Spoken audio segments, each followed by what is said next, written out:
गुरुर्ब्रह्मा गुरुर्विष्णू गुरुर्देवो महेश्वरः गुरु साक्षात् परब्रह्म तस्मै श्री गुरुवे नमः तस्मै श्री गुरुवे नमः तस्मै श्री गुरुवे नमः. आज आपण हे गुरुस्तवन घेतो आहोत कारण नुकतीच 5 तारखेला गुरुपौर्णिमा झाली. गुरुपौर्णिमा हीच व्यासपौर्णिमा म्हणून सुद्धा ओळखली जाते. या दिवशी गुरूंचं व्यासांचं पूजन केलं जातं. तुम्हा सगळ्या मुलांच्या शुभेच्छा माझ्यापर्यंत पोहोचल्या मुलांनो, त्याबद्दल धन्यवाद. पण गुरु कोणाला म्हणावं तर जो ईश्वराचं ज्ञान प्राप्त करून देतो तो खरा गुरु आहे. मी मात्र एक साधी शिक्षिका आहे जी तुम्हाला शिक्षित करणार आहे. त्याच्यामुळे मी तेवढी लायक नाही बरं का, तरी सुद्धा धन्यवाद.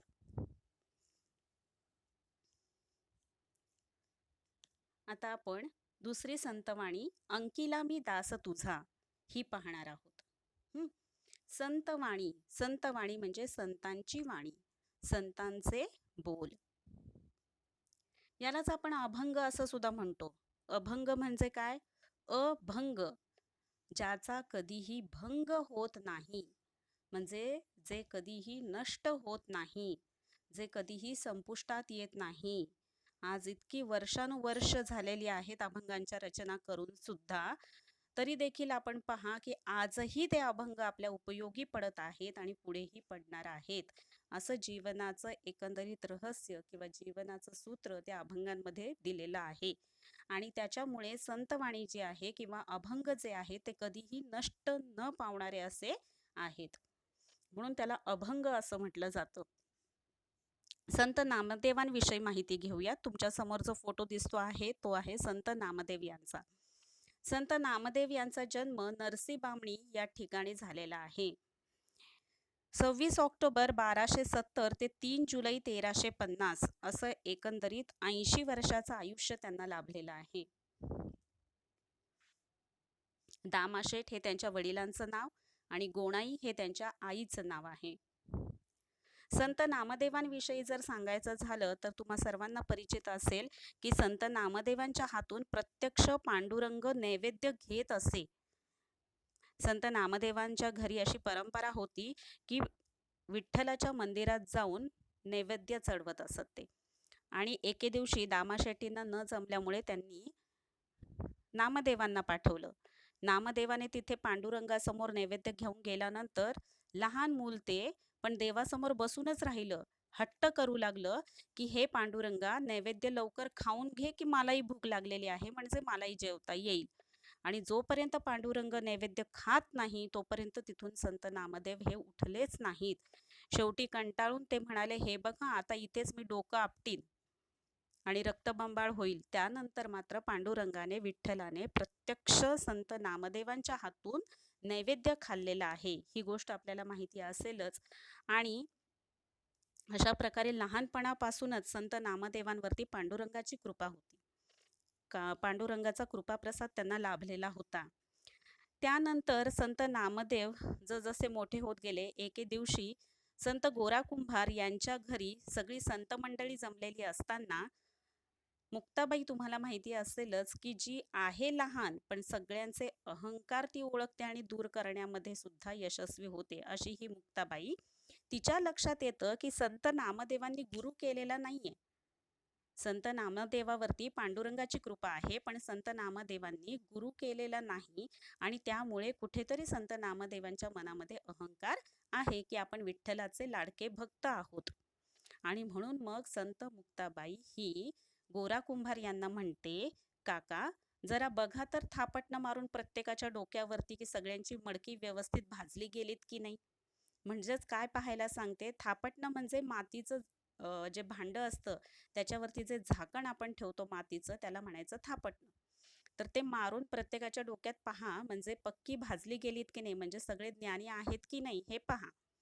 त्यावेळेस गोरोबा काका प्रत्येकाच्या डोक्यावरती, म्हणजे संत ज्ञानेश्वर, निवृत्तीनाथ, सगळे जे काही संत मंडळी तिथे गोळा झालेली आहे त्यांच्या डोक्यावरती ते थापटणं मारून म्हणतात, हां, हे डोकं पक्क भाजलं गेलंय, हे मडकं पक्क भाजलं गेलंय. परंतु जेव्हा संत नामदेवांपाशी ते येतात आणि त्यांच्या डोक्यावरती ते थापटणं मारतात, त्यावेळेस मात्र ते म्हणतात, अरे हे मडकं तर कच्चच राहिलेलं आहे. त्यावेळी वयानं मोठे असलेले संत नामदेव मात्र चिडतात आणि म्हणतात, तुम्ही असं कसं काय म्हणू शकता की माझं मडकं कच्चं आहे, मी ज्ञानी नाही. आणि मग मुक्ताबाई त्यांना समजावते, हे पहा संत नामदेवा, तुम्हाला गुरुची आवश्यकता आहे. कारण जोपर्यंत तुम्ही गुरु गुरु करत नाही तोपर्यंत आपला अहंभाव हा जाणार नाही. आणि मग तिथून लगेचच संत नामदेव हे गुरुच्या शोधार्थ म्हणून निघतात. मग औंढ्या नागनाथ या ठिकाणी जेव्हा संत नामदेव पोहोचतात, तर त्या ठिकाणी ते मंदिरामध्ये जातात आणि पाहतात शिवाचं मंदिर असतं ते.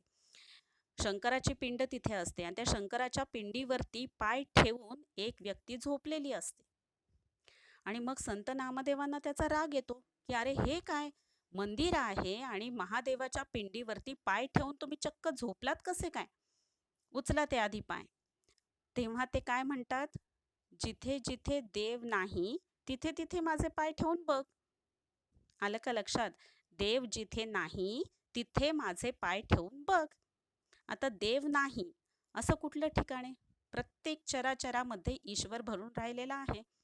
आणि मग संत नामदेव त्यांचे पाय उचलून दुसऱ्या बाजूला ठेवतात. तर जिथे जिथे ठेविली पाऊले तिथे तिथे निघाली महादेवाची पिंड. जिथं जिथं पाऊल उचलून ठेवताय तिथे तिथे महादेवाची पिंड निघतीये. आणि मग त्यांना कळतं की हे कोणी सर्वसाधारण व्यक्ती नाहीये. आणि मग ते त्यांना नमस्कार करतात आणि त्यांचा परिचय देण्यासाठी सांगतात की तुम्ही कोणीतरी महान व्यक्ती आहात आणि तुमचा परिचय मला द्या. अशा वेळी मग ते सांगतात, माझं नाव विसोबा खेचर आहे.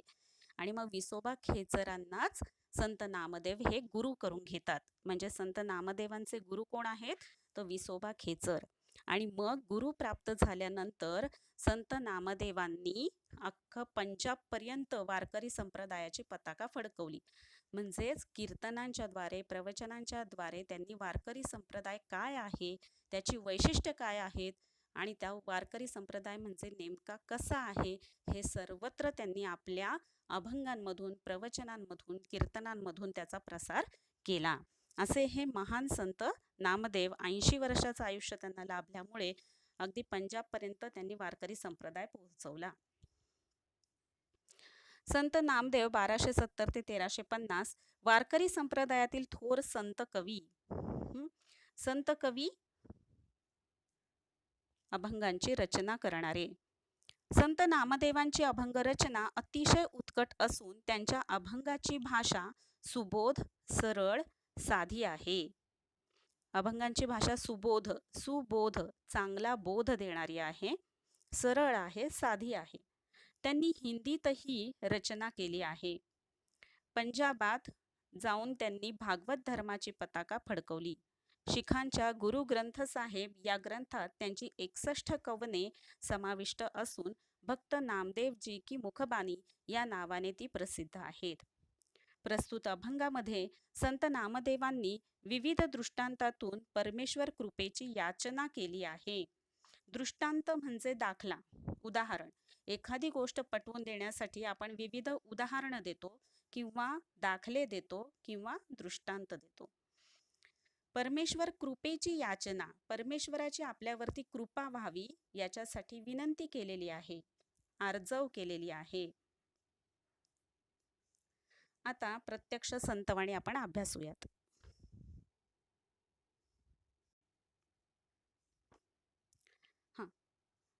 आता आपण प्रत्यक्ष संतवाणीचा अभ्यास करूयात.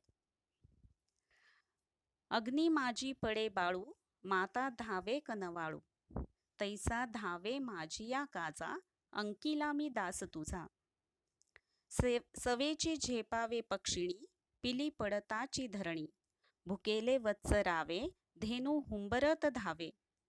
वणवा लागला सेवनी, पाडस चिंतित हरणी, नामा म्हणे मेघा जैसा, विनवितो चातक तैसा. सकल संत गाथा खंड पहिला, श्री नामदेव महाराजांची अभंग गाथा. अभंग क्रमांक 1661. संपादक प्राध्यापक डॉक्टर र. रा. गोसावी. यामधून हा अभंग घेण्यात आलेला आहे. पहा, संत नामदेव म्हणतात, मुळात संतवाणीचं नाव काय आहे? अंकिला मी दास तुझा. अंकिला म्हणजे अंकित होणे. तुझा दास आहे, मी तुझ्या अंकित झालेलो आहे, मी तुझा सेवक झालेलो आहे. अग्नी माझी पडे बाळू, माता धावे कनवाळू. शब्दांचे अर्थ लिहून घ्या बरं का पेन्सिलनं मुलांना. अग्नी माझी पडे बाळू, माता धावे कनवाळू. अग्नी माझी म्हणजे अग्नीमध्ये, जाळामध्ये.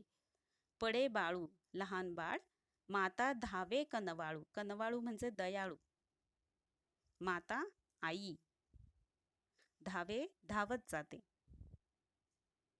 आईचं प्रेम तर तुम्हाला माहितीच आहे मुलांनो. श्यामची आई पुस्तक तुम्ही वाचलं असेलच. श्यामची आई पुस्तक वाचल्यानंतर आईनं कसं संवेदनशील मन श्यामचं बनवलेलं आहे छोट्या छोट्या गोष्टींमधून, हे आपल्याला दिसून येतं. तर अतिशय सुंदर असं हे श्यामची आई पुस्तक जे साने गुरुजींचं आहे, त्याच्यावरून तुम्हाला कळेल आई काय असते. अजून एक मी तुम्हाला गोष्ट सांगितली होती, ती तुम्हाला आठवत असेल. लग्न झालेला मुलगा आहे आणि बायकोवरती नितांत त्याचं प्रेम आहे, आणि बायको म्हणते की माझ्यावरचं प्रेम सिद्ध करण्यासाठी आईचं काळीज काढून तुम्ही आणा माझ्यासाठी. आणि मग तो जंगलाच्या पार जातो, जिथे आई राहत असते. तिथे झोपडीत जाऊन आईला सांगता क्षणी आई काळीज काढून देते, आणि ते काळीज घेऊन जंगलाच्या वाटेनं मूल धावू लागतं आपल्या पत्नीकडे ते घेऊन जाण्यासाठी. अशा वेळेस एका दगडाला ठेच लागते आणि त्याच्या हातातलं काळीज खाली पडतं, आणि त्या काळजातून आवाज येतो, बाळ तुला लागलं तर नाही ना. म्हणजे आपल्या बाळाला लागलेली ठेच सुद्धा आई सहन करू शकत नाही, जे मूल आईचं काळीजच घेऊन चाललेलं आहे. आणि तिथेच मग ते मूल रडायला लागतं की अरे आपण हे काय केलं, आपल्या आईचं काळीजच आपण काढून घेतलं, की ज्या काळजातून सुद्धा अजूनही माझीच चिंता, माझीच काळजी दिसते आहे. तर आईच्या प्रेमाला पारावार नाही. नितांत अशी प्रेम करणारी आपली आई. म्हणून इथे आईचं उदाहरण दिलेलं आहे की अग्नी माझी पडे बाळू. अग्नीमध्ये जेव्हा बाळ पडतं तेव्हा ती माता कनवाळू आहे, दयाळू आहे, आणि ती लगेच आपल्या बाळाकडे त्याला वाचवण्यासाठी धाव घेते. तैसा धावे माझिया काजा, अंकिला मी दास तुझा. तैसा त्याचप्रमाणे, धावे धाव पळत ये, माझिया माझ्या, काजा काम, अंकिला मी दास तुझा. अंकिला अंकित झालो आहे, दास सेवक. तैसा धावे माझी या काजा, अंकिला मी दास तुझा. मी तुला अंकित झालेलो आहे परमेश्वरा, मी तुझ्या अधीन झालेलो आहे, मी तुझा दास आहे, मी तुझा सेवक आहे. आणि म्हणूनच जसं आईच्या मायेनं ती बाळाला जवळ करते, त्याप्रमाणेच तू सुद्धा आईच्या मायेनं माझ्या कामासाठी धावून ये, माझी या काजा, माझ्या कामासाठी धावून ये. सवेची झेपावे पक्षिणी, पिली पडताची धरणी. सवेची लगेचच, झेपावे झेप घेते, पक्षिणी पक्षी पुल्लिंग, पक्षिणी स्त्रीलिंग, मादी. पिली पडताची धरणी, धरणी जमिनीवरती, पिली तिचं पिल्लू धरतीवरती जमिनीवरती पडताच क्षणी ती झेपावते, धाव घेते आपल्या पिल्लाला उचलण्यासाठी. मग जसं आईचं मन आहे, मग ती कोणी का असे ना, मग पक्षिणी असू दे, कुठल्या प्राणी असू दे, पशु असू दे, म्हणजे पशु पक्षी प्राणी किंवा मानवजात किंवा कुठल्याही ठिकाणची आई असू दे, प्रत्येक आईचं आपल्या बाळासाठी प्रेम हे सारखंच असतं. मग ते कुठल्याही जातीतले असू देत, पशु असू दे, पक्षी असू दे, नाहीतर मानव असू दे, नंतर ती भारतात असू दे नाहीतर अमेरिकेत असू दे, कुठल्याही ठिकाणची आई असे ना का, आईचं प्रेम हे सर्व स्थळी सर्व ठिकाणी आपल्या पिल्लासाठी सारखंच असतं. आणि म्हणून इथं पक्षिणी सुद्धा घरटं वगैरे बांधते आपल्या पिल्लांसाठी, तिचं लक्ष सगळं आपल्या पिल्लांकडेच असतं. आणि मग ते पिल्लू जे आहे ते घरट्यातून उडण्याचा प्रयत्न करताना जर जमिनीवरती पडलं, की तत्क्षणी त्याच वेळेला लगेचच ती पक्षिणी धावत येते आपल्या पिल्लाला उचलण्यासाठी. कारण आजूबाजूला कोणी असेल तर ते तिच्या पिल्लाला इजा करेल याच्यासाठी, म्हणून ती पटकन धाव घेते, झेपावते आणि आपल्या पिल्लाला वरती घरट्यात सुखरूप पोहोचवते. मग त्याप्रमाणेच हे पांडुरंगा, हे विठ्ठला, हे परमेश्वरा, तू माझ्यासाठी धावत ये. भुकेले वत्सरावे, धेनू हुंबरत धावे. भुकेले, भूक लागलेली आहे. वत्सरावे, वत्सर म्हणजे वासरू, वासराला रव, रव म्हणजे आवाज, वत्सरावे म्हणजे वासराचा आवाज. धेनू हुंबरत धावे, भूक लागलेली आहे वासराला. धेनू म्हणजे गाय, हुंबरणे, हुंबरत म्हणजे हंबरणे, गायीच्या आवाजाला हंबरणे असे म्हणतात. ती पण हंबरत धावते. जेव्हा तिच्या वासराला खूप भूक लागलेली असते आणि ते वासरू आवाज करू लागतं, तो आवाज ऐकता क्षणी लगेचच गाय आपल्या वासराकडे धाव घेते, पळत जाते त्याला दूध पाजण्यासाठी. या प्रकारे, ह्याचप्रमाणे परमेश्वरा, हे पांडुरंगा, तू सुद्धा माझ्यासाठी धावत ये. वणवा लागलासे वनी, पाडस चिंतित हरणी. वणवा, जंगलात जी आग लागते त्याला वणवा म्हणतात. वनी, वनामध्ये, जंगलामध्ये जी आग लागते त्याला वणवा म्हणतात, कारण त्याचं स्वरूप हे मोठं असतं, प्रचंड असतं. मग जेव्हा वनामध्ये, जंगलामध्ये आग लागलेली आहे, तेव्हा पाडस चिंतित हरणी, हरणीचं पाडस म्हणजे पिल्लू चिंतित होते. कोण? हरणी चिंतित होते. कशामुळे? तर अरे, वनामध्ये, जंगलामध्ये आग लागलेली आहे आणि या आगीमध्ये, या वणव्यामध्ये माझं पाडस, माझं पिल्लू तर सापडलेलं नाही ना, त्याला काही हानी तर पोहोचलेली नाही ना, याच्यासाठी म्हणून ती हरणी चिंतित झालेली आहे. चिंतित झालेली आहे, त्याची काळजी करते आहे. मग जसं हरणी आपल्या पिल्लाची काळजी करते आहे, हे परमेश्वरा, मी सुद्धा या वणव्यातच अडकलेलो आहे. एक प्रकारे हा संसाराचा वणवाच लागलेला आहे ना.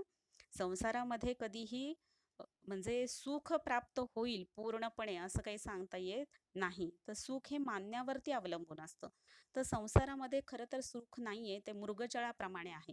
ते भासतं, आपल्याला वाटतं असं की संसारामध्ये सुख आहे, पण ते खरं नसतं.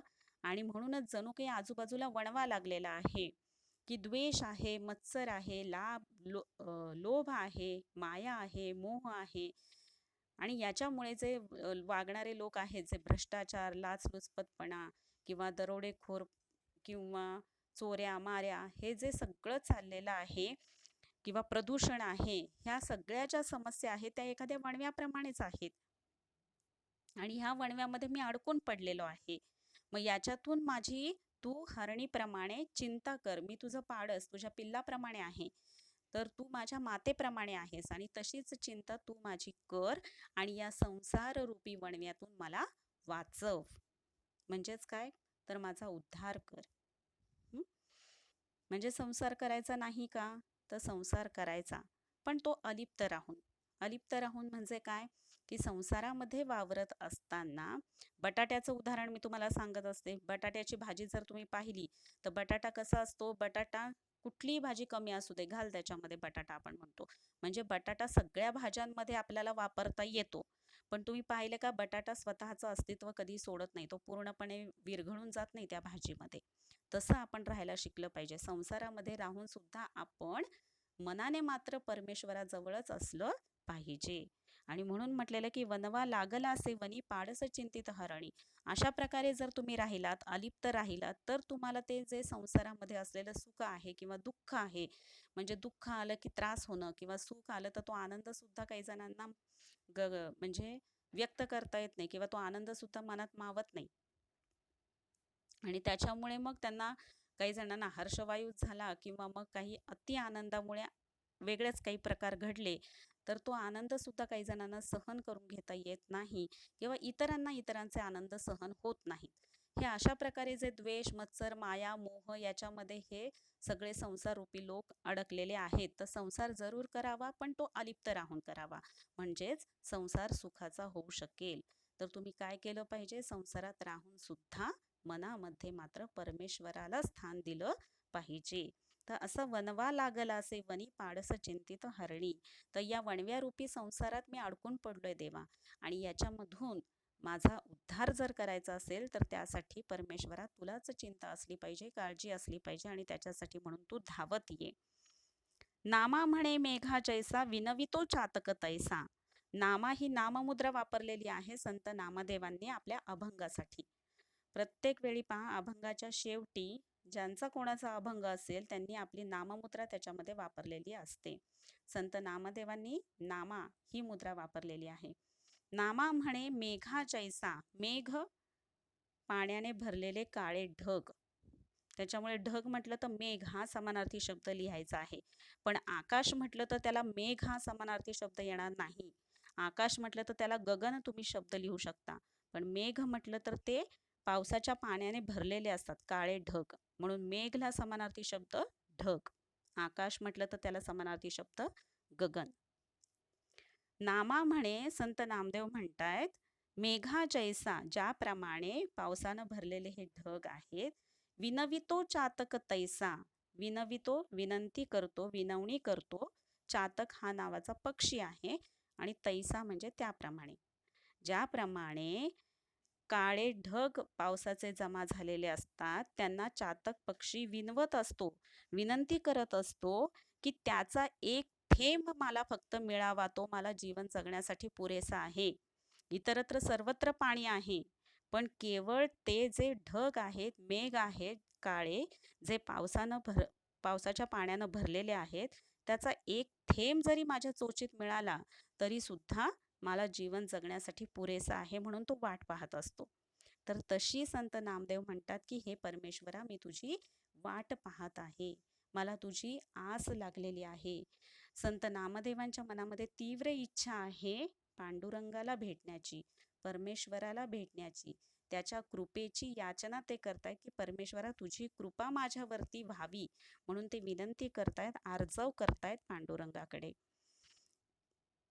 तर परमेश्वराची कृपा लाभावी याच्यासाठी अनेक दृष्टांत, अनेक उदाहरणं, अनेक दाखले देऊन संत नामदेवांनी परमेश्वर कृपेची याचना या अभंगातून केलेली आहे. मला वाटतं सर्वांना समजलं असेल. तरी सुद्धा काही शंका असेल तर तुम्ही डाऊटमध्ये टाकू शकता.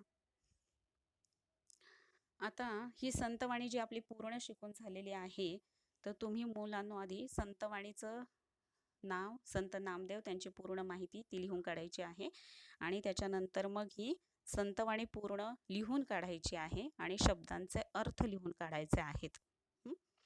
त्याच्यानंतर स्वाध्याय कृती आपण नंतर पाहणार आहोत. धन्यवाद.